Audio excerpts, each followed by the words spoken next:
Welcome to our Ask an Angel series at Cherub. Today we're going to be talking to Erika Aquino, and I'm going to tell you a little bit more about her. Um, but first, I'll just quickly introduce myself. My name is Heidi. I'm the VP of Community and Partnerships here at Cherub. I am also a two-decade bootstrapping founder turned angel investor. I founded my largest company, Raw Artists, from my kitchen table with $0, probably negative dollars if I'm being honest, when I was 24. And I grew that into a multi-million dollar Inc. 5000 fastest growing company with 65 employees and four offices around the globe. So I've definitely been in your shoes. I bootstrapped, I chose the hard way. And for better or for worse, you can, depending on which day you ask me, was a great decision or a really horrible one. But in any regard, I'm on the other side of the table now as an angel investor. I've had two and a half modest exits, and I have now 17 companies in my angel portfolio. I was an early adopter of Cherub on their platform, which is how I came to learn about it and now work for the team. So I'm super excited to be here and have this conversation with Erika. First, just a little bit about Cherub because I wouldn't be doing my job if I didn't tell you about it. Cherub, if you're not familiar, is an AI-powered fundraising co-pilot for founders and also angel investors. So our main value points are kind of threefold at the moment and unfolding constantly.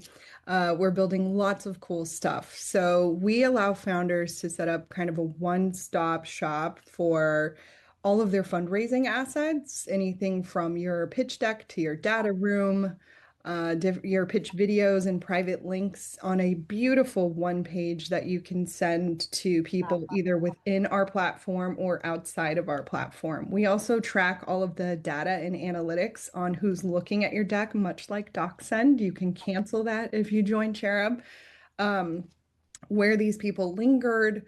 And you can kind of gain insights on who is interested in your fundraise and learning more about your pitch. We also are probably most known for our angel investor matching. For lack of a better, I guess, analogy, we're somewhat like a dating site for angel investors and fundraising founders where we match you with over 1,000 vetted and accredited angel investors that are actively deploying in multiple sectors. We're industry agnostic. And we are trying to democratize the angel investing and fundraising founder world and kind of bring them together and make it not so difficult for both of those cohorts of people. So, in less than 2 years, we have deployed over $5 million to fundraising founders, which we're quite proud of. And that number keeps rising daily as we hear of more successes. So, thank you guys for being here. If you want to learn more about Cherub, you can go to investwithcherub.com and you can also email me directly and I'm happy to tell you more. It's Heidi, Heidi at investwithcherub.com. All right, let's meet Erika. I'm going to give her a little introduction here. So, Erika is not only a prolific global angel investor, but she's also invested in Cherub, which is how I came to meet her. And I've met a lot of people in the venture industry. And what I will say about Erica, as just on a personal level, is that she is a rare breed of someone who not only writes checks, she walks the walk that she talks. She talks the talk and she walks the walk. So she has invested in over 25 companies. She has over 2 decades of experience in marketing and PR. She uses angel investing as a form of activism. She specifically has a thesis based around underrepresented founders and women-owned businesses. And I'm going to let her tell you a little bit more about that thesis. Um, she has founded multiple new ventures recently that will be exciting to share in the media industry. Mhm. And as I mentioned, she's also a beloved investor of ours. So we're so happy to have you here, Erica. Thank you so much for joining us and for agreeing to spend your time answering all of these questions. We really Of appreciate course. it. Thank you, Heidi. Thank you so much, and thanks everyone for joining. Thanks, Cherub, for having me. I, Yeah, I absolutely. love being here. Yes. Fantastic. Okay, so we are going to start with five Mhm. questions that we're able to kind of preload into this slide deck. And then we Okay. will take, like I said, if you guys have questions for Erica directly, pop those into the chat. Our moderator will be cherry picking the ones that make the most sense, and we will get to those after we finish these first five. So the first question that we got, Erica, is what characteristics do you look for in a founder that you're considering investing in? Can you- Okay. So a few things. Well, the first is what is their experience? What is the problem they're trying to solve? And what in their experience makes them the best person to solve this problem? Um, you mentioned I invested in Cherub, right? And when I met the founders, Angeline and Jacqueline, I I noted a few things. One, their shared experience. They know each other. They know each other's strengths. They know how to work together because they have worked together. They seem to complement each other very, very well. They were also trying to solve a problem that they were living, which was lack of access to deal flow. And I thought, hey, this is the perfect duo to actually tackle this problem. And, they presented an amazing deck. They presented amazing numbers. They were very open to feedback. And that's why I wrote my check for them. What else? Another founder, for instance, so his son has autism and is nonverbal, and he Mhm. developed an app that specifically helps nonverbal children with autism. And his clincher there was, at the end of the day, I'm just a dad who wants to hear his son tell him that he loves him. So that lived experience of just trying to solve the problem, that of course is extremely important for me. I look at strong opinions that are loosely held. I don't really need certainty in things. I want to see coachability. At the same time, some conviction in what they're doing, some passion. I look at maybe a more bias towards execution, less talk, more doing. What kind of traction do you have already? If you don't have traction yet, could I see what you're building at the very least? And maybe even early on, I want to see a global mindset. I want to see something that they're building beyond just one market. Are they able to scale? Is that something that they are looking at helping, let's say, people in other countries, people in other states, countries, etc., communities that are not necessarily their own? And yeah, that's essentially what I look for. Yeah, those are no, those are great bullet points. So domain expertise, the Hmm. ability to execute, Hmm. traction. Yeah, I think as the bar has moved, and I talk to founders about this all of the time, since kind of the advent of ChatGPT, right? And LLMs, even though AI has been around forever, but it is now mainstream. Hmm. Most investors, their benchmark for what is considered traction or considered an investable company has moved. It's moved up. And Hmm. investors are really looking for the less talk, more action. They want to see the Absolutely. customers. You don't need a ton of money anymore to build. You need money for customers and marketing and things of that nature. Hmm. But you can bootstrap a lot of that and you can run at that. So that's Absolutely. really interesting. Hmm. Thank you for sharing that. I think that's spot on. And then Erica, maybe, and Heidi, omniscient moderator voice coming in here. There's a ton of really good questions around the chat that I think we can kind of encapsulate as what are you looking for from in terms of early traction? Like, what do you need to see before investing? And I think this is also a really good question. What do you wish founders knew and did more prior to reaching out to you and other investors? Ooh, interesting. What do you think founders um, need to do before reaching out to investors? One, go beyond your idea. Ideas are great. It's execution That's what matters. Prove the problem exists, first of all. I want to see why there is a problem, how many people are experiencing that problem. I want to see, Cherub came to me with a dream and a Figma screen. Okay. and and it was a but here's the thing, it was a very detailed Figma screen. It was a very detailed outline of what they were looking to build and how they were going to build it. And while I know that it was pre-opening, pre-launch, what I saw here was a determination and attention to detail.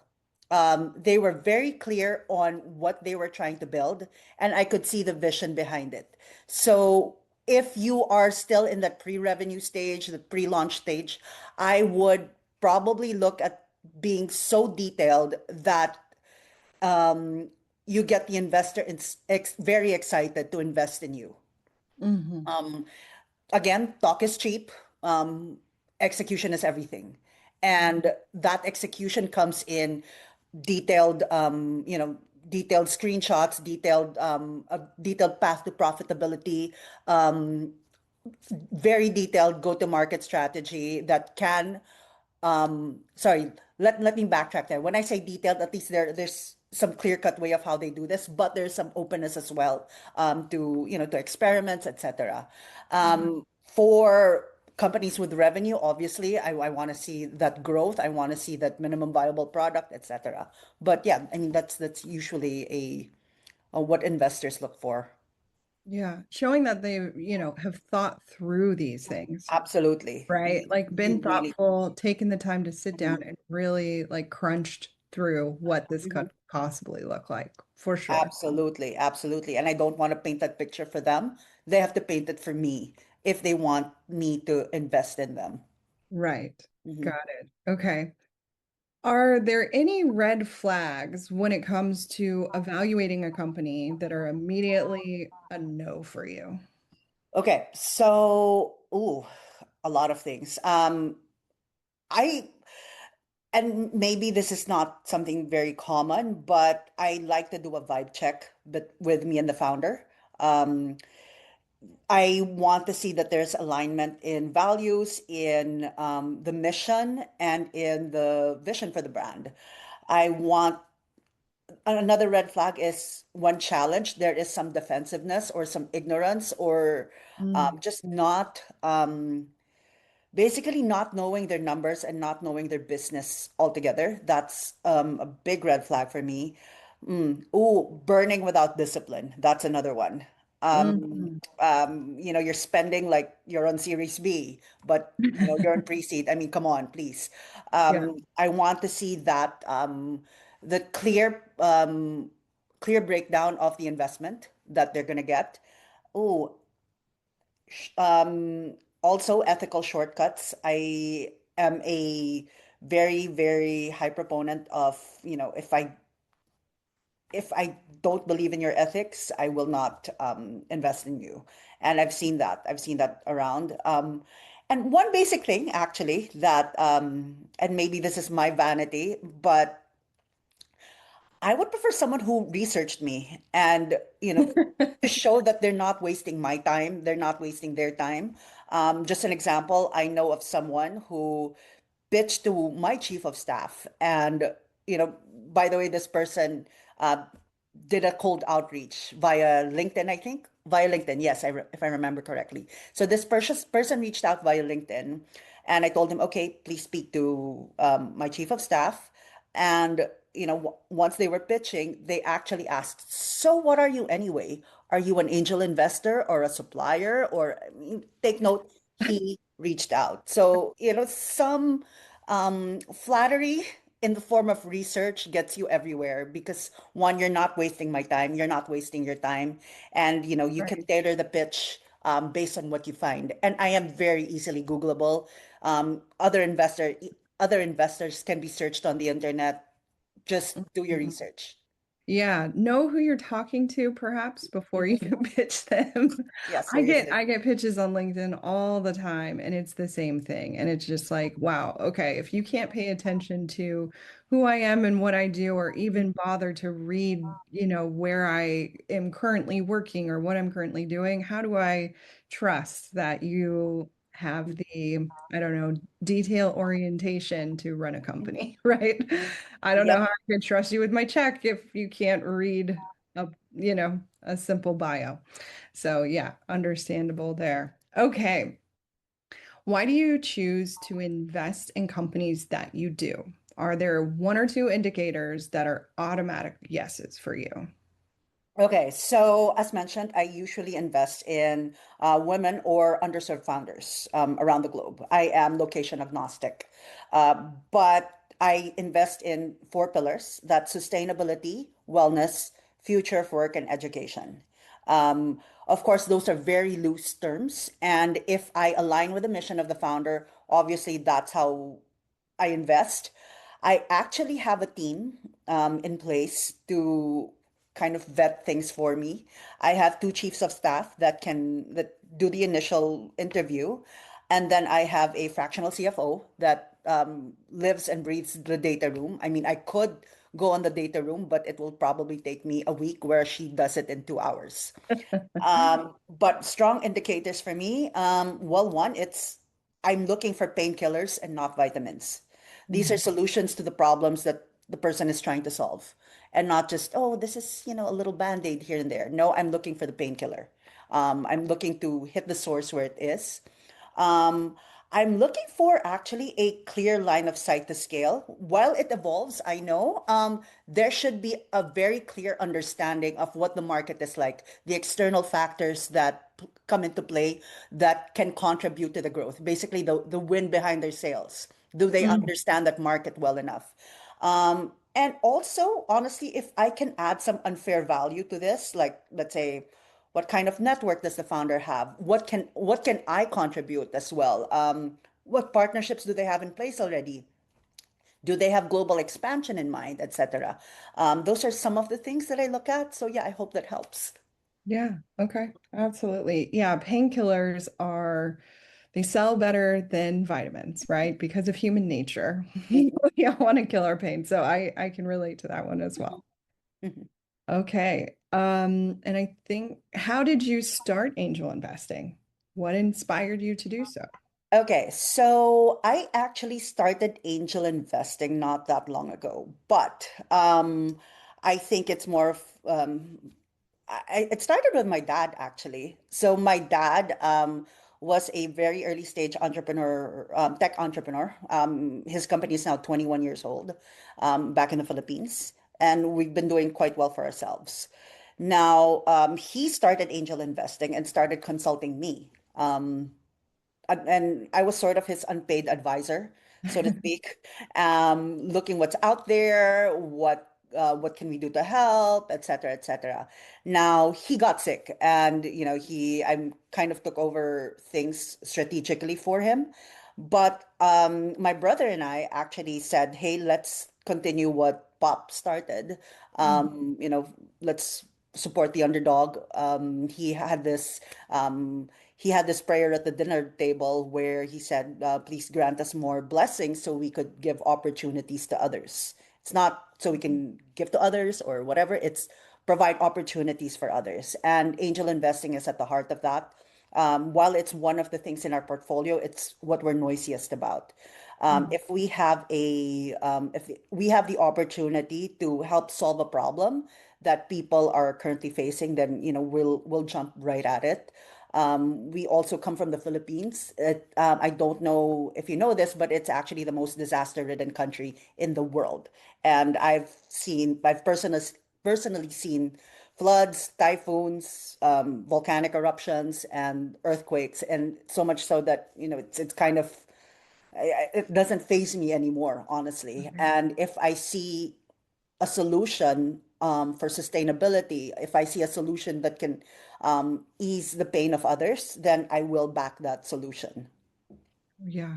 Yeah. Well, I'm sorry to hear about your dad's illness, but Oh, I it's think that's really inspiring that you guys are carrying the torch on. And I think, being an angel investor myself and, Angeline and Jacqueline, who started Cherub, are also angel investors. People don't often talk about the impact that they can make. mhm. Um, sure, we're investors. Of course, we're capitalists. We'd like We to are. see a return, but there's more to it. And you can Absolutely. actually watch your money move and affect Absolutely. real missions. And it can be a form of activism, like you're saying, and a form of using your own pain and the things Mhm. that you experience to contribute to solutions. So I Absolutely. commend you for that. Thank Can you. Thank you. we Yeah. piggyback off of this question into some questions from early angels as well? So Liam asked, I'm starting to look to source deals myself in hopes of building a career in VC. If you've been sourcing deals yourself, what has been your key to success? Um, Good question. Thanks, Liam, for that. Well, honestly, it's whether the founder has lived out the problem. I think when they've actually lived it, they are more relentless in pursuing the solution. Mm, And that's really just the mindset that I look for, whether it's a platform for funders and founders to meet, or whether it's an app for children with autism, or whether it's even just a platform where social media influencers can meet with brands and make it an end-to-end solution. Whether it's a mascara that can help that makes my Asian eyes prettier. I mean, if the founder has lived out the problem, usually they are more relentless in pursuing that solution. And they are also very open-minded with regard to change, and they can pivot right away. mhm, The key to my success really is I also balancing out your investment portfolio. mhm. I'm sure people have heard of this. Angel investment is not a magic bullet. It's a very risky endeavor, and only invest what you are can afford to lose. Yes. So that is the solution there, and the solution is just invest in good people, good products, good missions, and kind of let it go, but hover. Mhm. Yeah. And before you found Cherub, because you Mhm. get lots of deal flow from us, where did you source your deals, or where did you even start looking?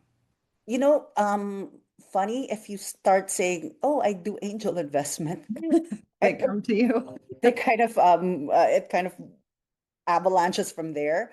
But that being said, I quietly go to a lot of networking events, or whether in Manila or in Miami and LA, just quietly go to them, just make myself known, and listen to many pitches of founders, elevator pitches. That's how I found my first deals, actually. So yeah, it's not hard. People are looking to raise all the time. What's hard is finding the one for you. Yes, Yeah. absolutely. Okay, I So, think, oh, sorry, I was just going to piggyback one last investor question okay. from Amelia was, I'm not an investor, but I'm interested in becoming one. As an investor, how much coaching would a client expect? Or can you talk a little bit about the angel investor relationship beyond the check? Um, I guess it really all depends. I try to speak to my founders at least once a year. But that being said, founders do reach out a lot, and I really appreciate founders who do reach out. Um, an angel investment it's like a marriage, essentially. You are Mhm. looking at, you're giving some capital to someone in hopes of making it grow. You are backing their vision. You're backing you know, their dream in essence. So it's really about, helping them, in many ways that you can. If there are networks that they need access to, I'm I'm very open to that. If there's some advising that they need, I'm very open to that as well. I guess the answer is it really depends on the need and your schedule. And take Mhm. note, I travel a lot. So yeah, yeah, Yeah, my experience too, it does run the gamut, right? Some people want more hand holding, some people want you to write a check and go away. It exactly, just exactly. depends. I try not to go away. I don't like going Yeah, away. I don't think it's good. I'm not that type of investor. Mhm. I ask often, and yeah, I Mhm. like being updated. Okay. Well, this is the last pre-sent question we have. We wanted to end at 11:30, but we're there. So if you want to stick around, if you've got to jump off, totally understand. But if you want to stick around, we'll have Hmm. Erica answer this one and maybe get to another. Hmm. Um, Yeah, a few more. so what was your best investment and why? And what was the worst investment and why? The best investment, well, I don't know just yet. Let me see who gives me the best Seven exit. to 10 years, we'll ask you again. Yeah, ask again in a few years. The worst investments, I've mentioned this before, are founders who lack that fiduciary duty to their investors, and it has happened. I do not appreciate not being informed about big things. There's one I just found out through social media of something from them. There's another one where, they never updated me, even though I'm their biggest investor. I would have to coax updates from them, and that really, really, really annoys me. So Yeah. much so that I cannot in good faith endorse them to others either. So again, keep that for those who are racing, keep that relationship open with your investors. If you need help, just say so, because they will be the first to jump in and help. Yeah. Yeah, Just being a good human and having good exactly. manners, right? Exactly. It's like Absolutely. just if someone hands you a check, Hmm. Hmm. you do have a responsibility to 100% update them on what's going Absolutely. on with that check and the company as a whole. And I think founders also get kind of apprehensive, like when they have bad news, that Yeah, they want to share bad news with their investor. But it's like investors are the ones who can probably help you the most in exactly. that moment and in that moment of need. Not, I don't think I've met a single investor who doesn't want to be of service if their company is struggling with something. So rather than pretending everything is fine and fair all the time, Hmm. Hmm. most investors understand this is a journey of a lot of ups and downs, and they have network and other resources that can be helpful in dark times. So, yeah, that's a lesson to all of us. All right. Erica, if you are okay staying on for a couple more minutes to answer a Absolutely. few. Yeah, Absolutely. Yeah, we haven't no answered problem. any of the live ones here. We do have one here. How important is it to you that the company has a CEO pre-funding if you are two creative founders? So, Yeah, yeah, go ahead. honestly, what I would look at is who's in charge of what. Mhm. What's the division of labor, and why is this person in charge of this, and why is this person in charge of that? And what's the relationship with the two co-founders? How did you meet? Are you friends? Did you ever work together? It's not necessarily the title, but what you do. Mhm. Yeah.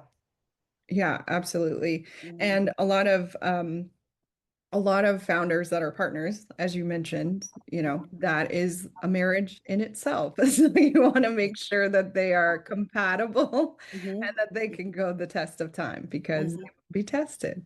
Hmm. Absolutely. Any other Absolutely. There questions? are a ton in the chat. Oh, in the chat. Okay. Yeah. So I think one of them was, how are your investments usually structured once you decide to invest? Oh, safe. Either a safe or a priced round. Is that the what you're looking at? And then let's see. I think do you ever do maybe to build upon that safe price round kind of agreed upon valuation? Do you ever do like additional advisory? Not on that end. I usually don't lead around, so I don't call the shots with regard to valuation and things like that. But I do consult with my CFO on whether a valuation is fair or not, and whether how did they arrive at that valuation. So don't just throw numbers out there.